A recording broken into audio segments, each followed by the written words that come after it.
Tonight on Maddoe Back Story, the Kremlin's ultimate myth crumbles as Ukraine reveals the fatal flaw in Putin's nuclear shield, proving that in the age of cyber warfare, even the most terrifying arsenal on Earth can be turned into a liability.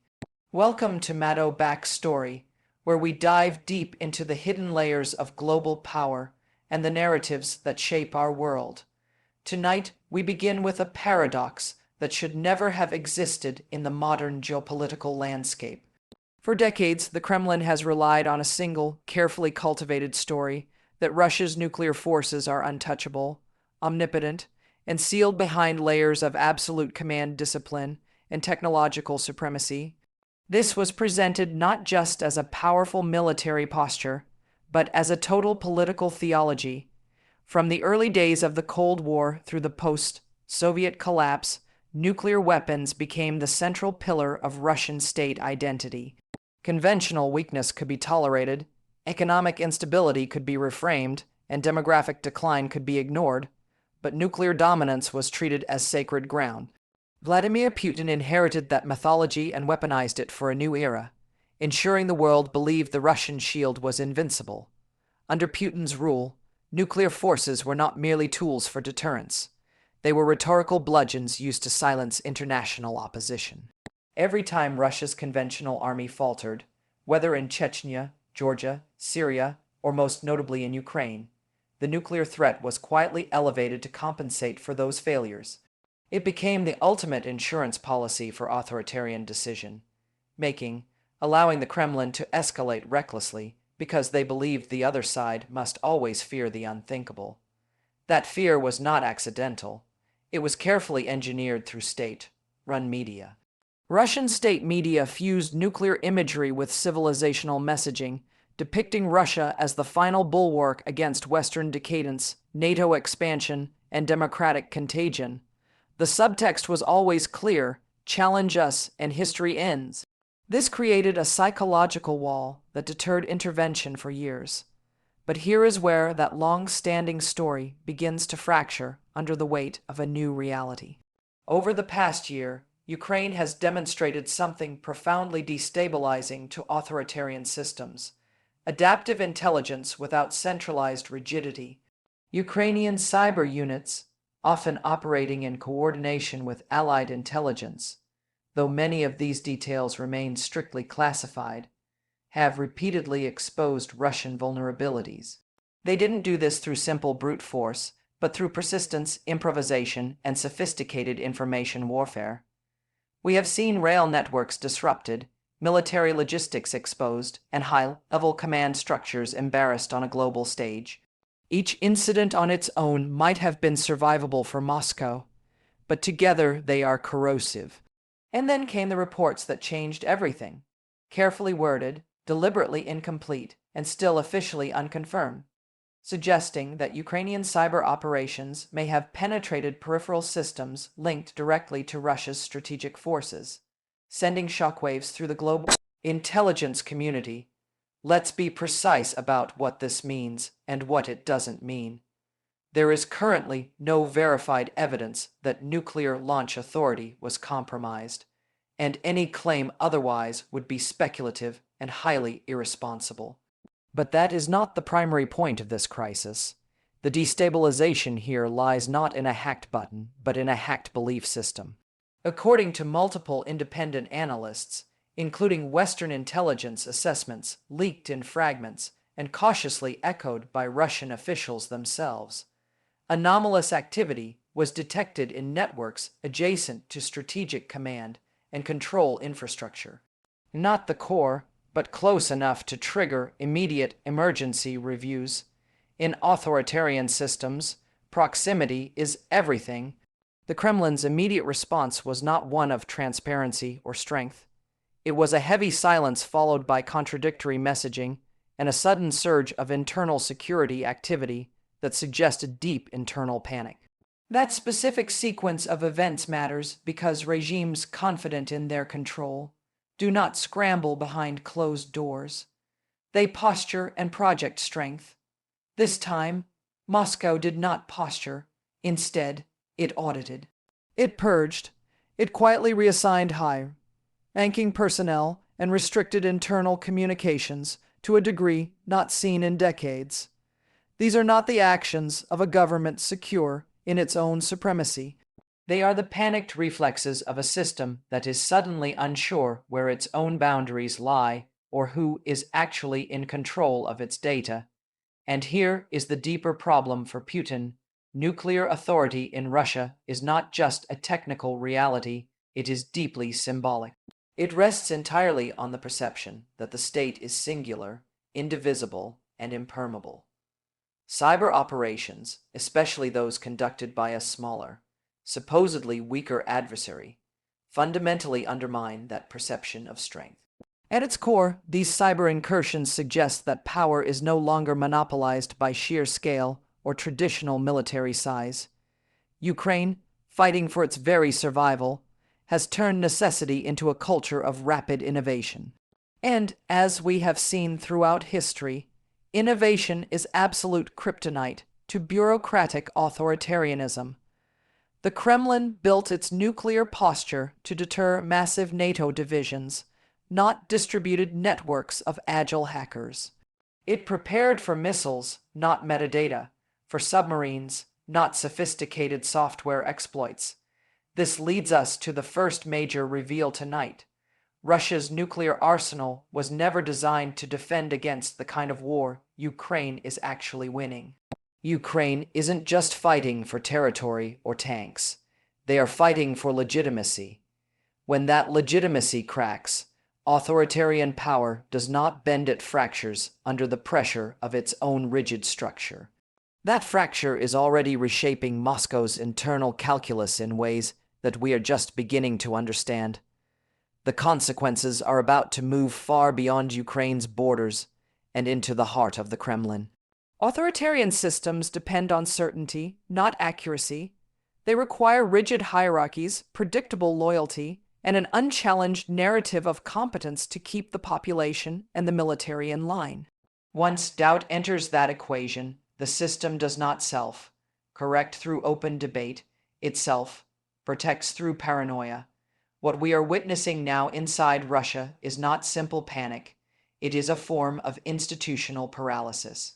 Following the reported cyber intrusions, Russia's Strategic Command initiated a sweeping internal review of digital security protocols that has stalled other operations. While this is based on open-source intelligence analysis and informed reporting, the pattern of behavior is unmistakable to those who watch Moscow. Routine nuclear readiness drills were quietly delayed, and communications redundancies were completely restructured without explanation. Civil defense messaging shifted its tone from one of confidence to one of extreme caution. These are not cosmetic changes designed for public relations. They indicate a leadership suddenly preoccupied with internal reliability rather than external deterrence. That shift creates a dangerous trap because Putin's entire geopolitical strategy rests on escalation dominance. This is the belief that Russia can always climb one rung higher than its adversaries without facing a checkmate. Nuclear weapons were supposed to be the final rung on that ladder. If that rung appears unstable, even psychologically, the entire ladder becomes unusable for the Kremlin. This explains why Moscow's response has been so oddly restrained in recent weeks despite major provocations. Despite events that would previously have triggered theatrical threats and high-level warnings, Moscow has hesitated. They haven't de-escalated, but they have certainly hesitated. In the world of authoritarian credibility, hesitation is fatal. Inside Russia's military and intelligence apparatus, this moment has triggered something far more dangerous than fear, deep-seated suspicion. People are asking who failed, who allowed this exposure. Who can actually be trusted with the keys to the kingdom? In democratic systems, accountability mechanisms and public hearings can absorb that kind of stress. In authoritarian systems, it metastasizes into a cancer of distrust. Security services begin competing rather than cooperating, and information gets siloed to protect individual careers. Warnings are softened to avoid blame, and bad news travels slowly, if it travels at all, to the man at the top. This is the classic authoritarian trap playing out in real time. The more power is centralized, the more brittle the system becomes under conditions of high uncertainty. Ukraine's strategy, whether intentionally or not, has exploited that brittleness with devastating efficiency. Rather than seeking a single decisive blow on the battlefield, Ukrainian operations have applied continuous pressure across multiple domains, including cyber, intelligence, diplomacy, and narrative warfare. Each action forces Moscow to divert its attention inward to its own internal rot. And here is the second reveal. The greatest damage inflicted on Russia's nuclear posture is not technical, but institutional. Nuclear weapons do not function without absolute trust. You need trust in the chain of command, trust in data integrity, and trust that when an order is given, it will be executed exactly as intended. Once that trust erodes, nuclear weapons become less usable, not more. They turn from instruments of strategic leverage into massive domestic liabilities. That inversion terrifies authoritarian leaders because now escalation becomes an incredible risk. Threats become bluffs, and bluffs, once they are exposed, invite further challenges from the international community. This is why we see Putin doubling down on domestic repression while simultaneously softening his rhetoric on the international stage. The regime senses its own vulnerability and responds the only way it knows how, by tightening internal control while desperately avoiding external tests of its strength. However, repression does not restore lost confidence. It only accelerates the decay of the institutions it claims to protect. Meanwhile, the global implications of this shift are cascading across the world. Other authoritarian states are watching this situation closely, not necessarily for proof of a successful hack, but for a proof of concept.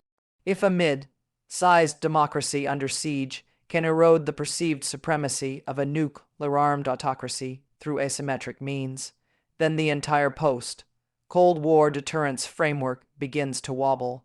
Deterrence assumes rational actors with secure systems that work every time. What happens to global stability when the systems are technically secure, but the actors no longer believe they are? That uncertainty is already influencing how alliances behave. NATO's posture has subtly shifted from a fear of Russian escalation to the management of Russian instability. These are very different strategic problems, and instability inside a nuclear-armed state is one of the most dangerous conditions in international politics. Which brings us to the next layer of this story, one that goes beyond Russia and Ukraine and straight into the future of global power. For 75 years, nuclear weapons have functioned less as battlefield tools than as a form of political currency. They bought influence, enforced silence, and froze conflicts before they could even begin. But that currency only holds value if everyone agrees on its legitimacy and its reliability. What Ukraine has done is challenge that legitimacy without firing a single missile. By demonstrating that a nuclear-armed state can be strategically disoriented and internally destabilized by a non-nuclear adversary, Ukraine has exposed a flaw long ignored in deterrence theory. Deterrence assumes a symmetry of fear, but an asymmetry of creativity breaks that model entirely. Russia's nuclear threats were always designed to intimidate democracies. Systems that are sensitive to public opinion, casualty aversion, and legal constraints. But Ukraine, fighting an existential war for its right to exist, operates under a completely different logic. It cannot afford paralysis, and it cannot afford to believe in the illusions of its enemy. That difference matters because while Russia clings to nuclear symbolism, Ukraine has weaponized adaptability. Already, we see echoes of this shift elsewhere as states once cowed by nuclear brinkmanship are reassessing their risk calculations. Allies are investing less in appeasement and more in resilience. The nuclear age is not necessarily ending, but its hierarchy is being permanently dismantled. This is the third and most consequential reveal of the night. Nuclear weapons no longer guarantee political dominance in a world where legitimacy, information control, and institutional coherence determine true power. Authoritarian regimes understood nuclear arms as a veto power over history itself. Ukraine has shown that history can simply route around those vetoes. That does not make the world safer overnight. In fact, this transition is incredibly dangerous. A declining tool of intimidation can provoke reckless attempts to restore relevance. A leader who senses his ultimate leverage is slipping away may gamble everything just to prove it still works. This is why clarity and strength matter now more than ever. Democracies must understand what this moment represents. Not a time for triumphalism, but a time for transformation. The old rules are eroding, and the new ones are being written in the fires of this conflict. Ukraine's actions have already altered the psychological terrain of global security, revealing that authoritarian power is not eternal and certainly not immune to exposure. Exposure is the ultimate enemy of the autocrat, because once people see that the emperor's ultimate weapon does not guarantee control, the fear begins to migrate. It moves away from the state and toward the ruler himself. So tonight, the real question is not whether Russia's nuclear systems were breached in a technical sense. The real question is whether the spell of invincibility has been broken forever. A regime built on intimidation now confronts the one thing it cannot control: uncertainty. If nuclear threats no longer silence resistance, the balance of power has already shifted. Would you like me to analyze how this shift in nuclear deterrence might specifically impact NATO's defense strategy for 2026?